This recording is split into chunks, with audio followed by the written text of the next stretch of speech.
Hello, and welcome to my Therapist Plays Disco Elysium analysis series. So, today's episode, a bit on the shorter side. It's actually just the continuation of my last episode. I decided I would separate this chunk of that play session from the last one, though, due to there just being two kind of different topics that I wanted to give their own space for discussion. So, in this episode, there's a scene and some dialogue that takes place between when Harry is going to sleep and waking up that has brought up some interesting ideas and discussion about our relationship with our body and how it can be very uncomfortable and not always very empathetic. We're going to explore that today. I'm excited to share, so let's get into it. All right. Can I help you? But my bill for Got tonight. the 20 real? Yeah, I got your money. Good. You got the room for the night, but remember, you'll need another 20 real tomorrow. Nah, ain't that some shit? That's the economy right there. How could anyone forget, asshole? Okay. Let's end the evening. I guess we don't do a debrief with Kim this evening. Yes? Yeah. Come back to that. All right, I'm going to bed, Kim. See you in the morning.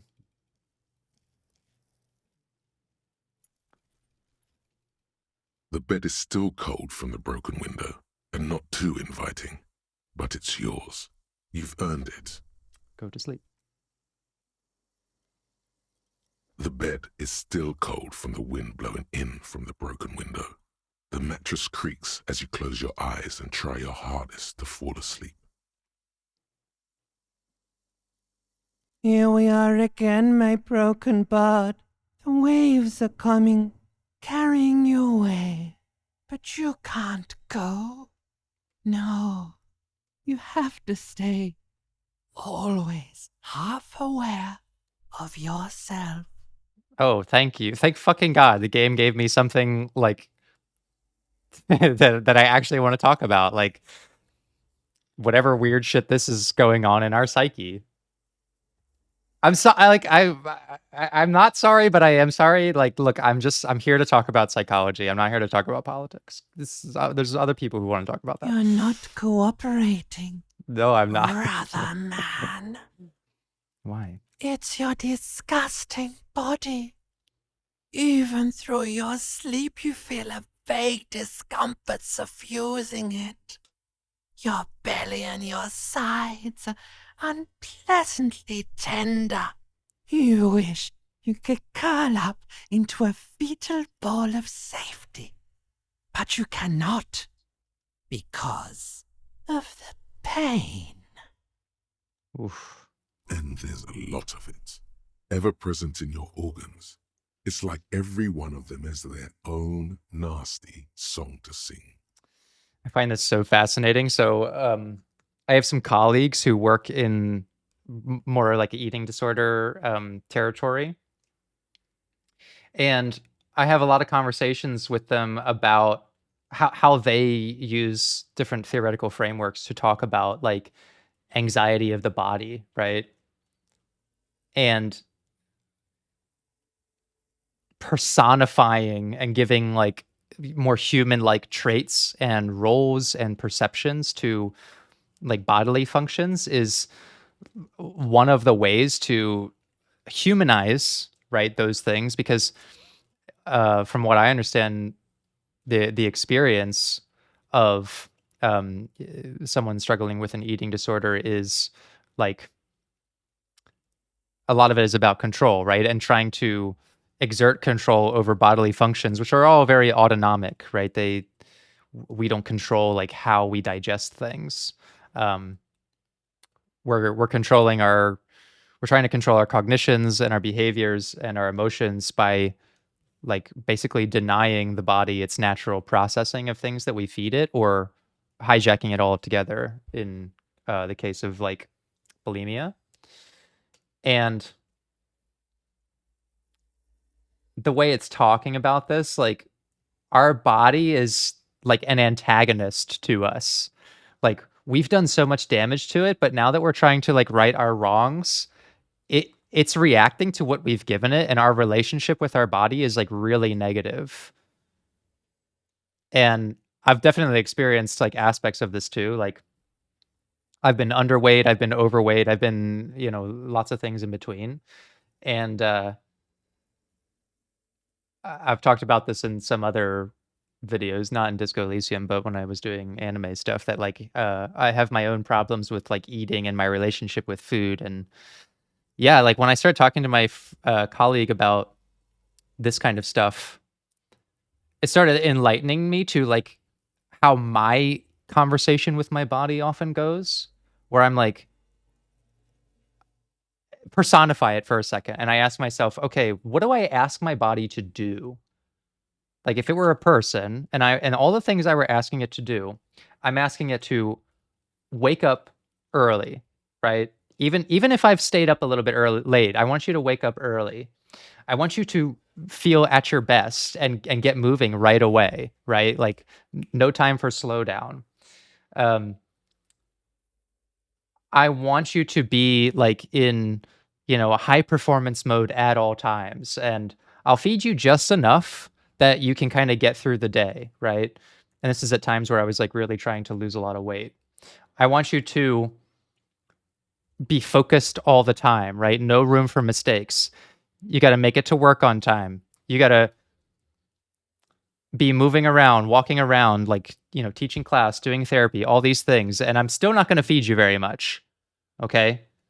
And if you ever start to complain, I'm going to criticize you and I'm going to, look in the mirror and like shame you for it. Throughout the day, I may feed you if you complain enough, but I'm also going to criticize you for, wanting things that are not just what you need for basic survival. But if you ever want something that's like, just for the pleasure of it, like you should be ashamed of that. You should be embarrassed to compromise your goals, my goals, for wanting something that's just for pleasure. And then I want you to, keep operating at tip-top shape and go exercise. And when you start to feel tired, right? Not giving you any praise for that. And I expect you to be healthy throughout all this, okay? Despite all these limits I'm putting on you and all this like perceptual shame, I want you to look your best, always be healthy, and not get worse over time. You have to keep this up forever. Like when I started thinking about if I were to personify my own body and the kinds of the mentality that I had towards it, I was shocked in what that narration sounded like. And it really kind of opened my eyes to how easy it is to slip into a pattern of self-critique regarding the body. Like, even though I've done a ton of work myself on self-love and like the more cognitive side of like self-worth, like I do my voice recording, journaling, and that sort of thing. And I've worked a lot on how I do self-talk about my qualities and my personality and my self-worth, like career capabilities, all that stuff. But like this category, the body category, I didn't realize for a long time that I'm a fucking terrible coach for it, a terrible caregiver. And that just like really shocked me and made me really want to change that. And I've been doing that for a while now, of just learning how to change that communication, because like you have to have a body. You can't be a robot. And the way you communicate with it changes a lot of things, right? Learning to forgive it and allow it to do things that you normally don't, to be a collaborator with it rather than an antagonist. Like it was a lot of stuff that I just started to put together because, that colleague of mine pointed out that some of the, mental constructions that like many people have, but just the ones that I've talked about, are comparable to people who are struggling with a more severe diagnosis for that. And this kind of dialogue is really interesting to me for that reason, because imagine the things that Harry is saying to himself. Like his limbic system, his pain threshold. Like, this is a character in our story, right? The pain threshold. It's one of our voices. And the only attitude we tend to have to it is like, shut the fuck up. Be more tolerant, please. Like, you I need you to be there to moderate this pain, but also go away, right? Like, just the way we communicate downwards to all of these things. We're disgusted by it. Even when we're asleep, we're just like repelled by the concept of this fleshy organism that we have to be.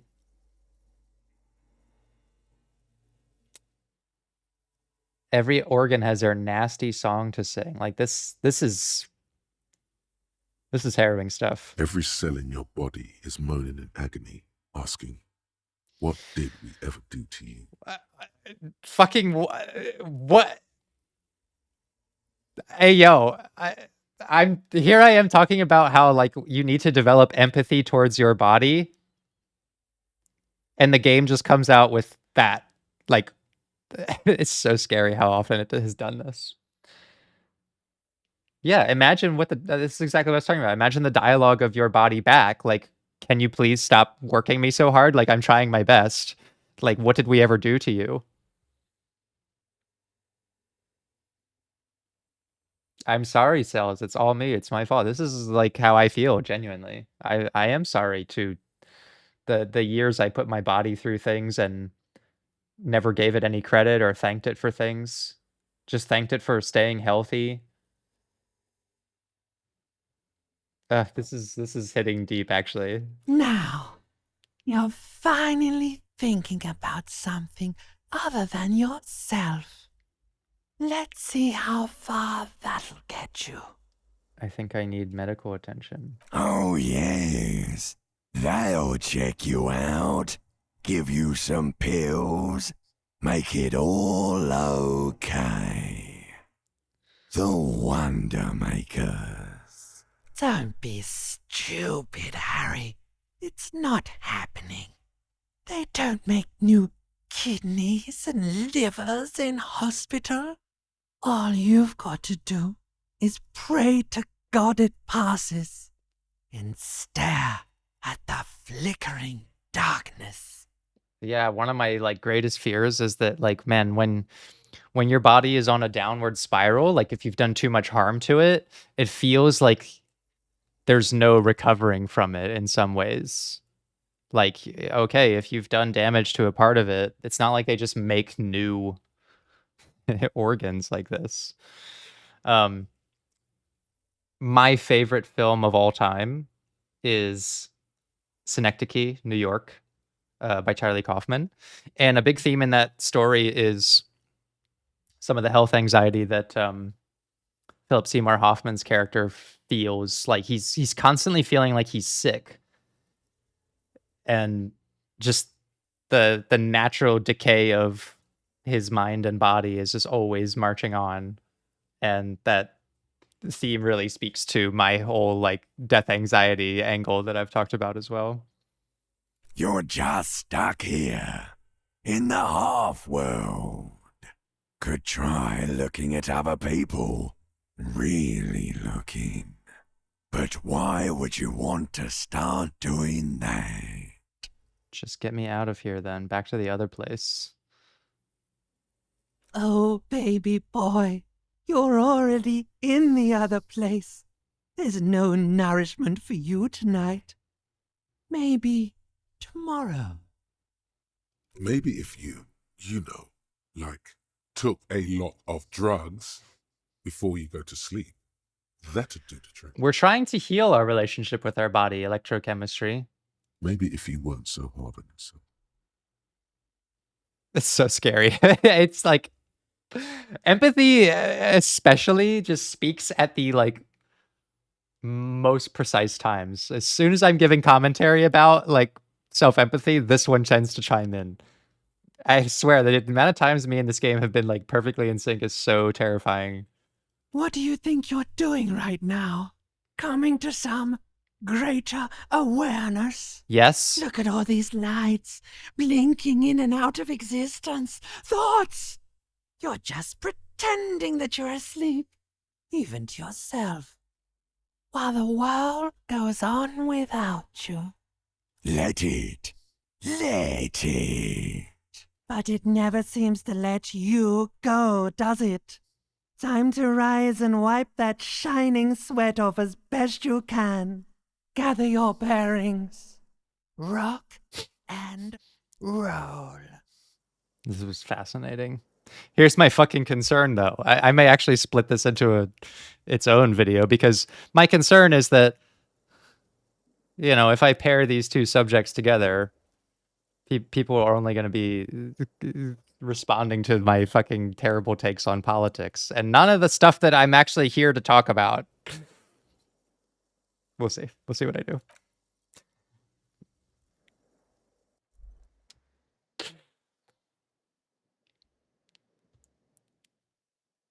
We're just, yep, that's it, Harry. Just wallow and shake your head.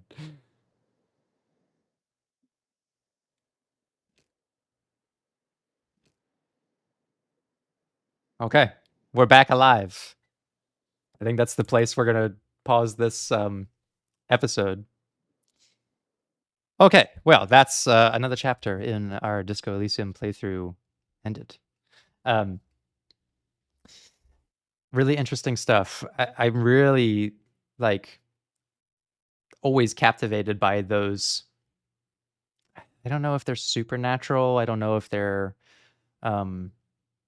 more like subconscious perceptions that Harry has, like the limbic system, the ancient reptilian brain. Now that we've encountered the Pale, my mind is kind of like on, okay, are these just things Harry experiences? Or are these also, you know, kind of universal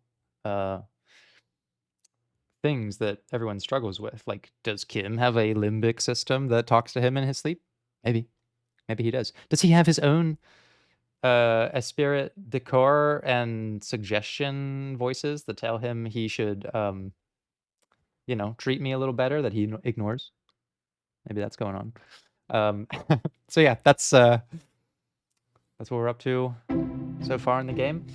Yeah, we're gonna be on the next day in the next episode, and the first thing I'm gonna do is try to spend some time without Kim and go talk to Klaasje again. I want to try that volition check that we missed, and yeah, just have a conversation with Kim not present. And yeah, thank you for watching. And if you'd like to enjoy these episodes a little bit earlier, you can support the channel through Patreon. I do appreciate that support. And yeah, like the video, comment, subscribe, share it if you liked it. And I will see you in the next one.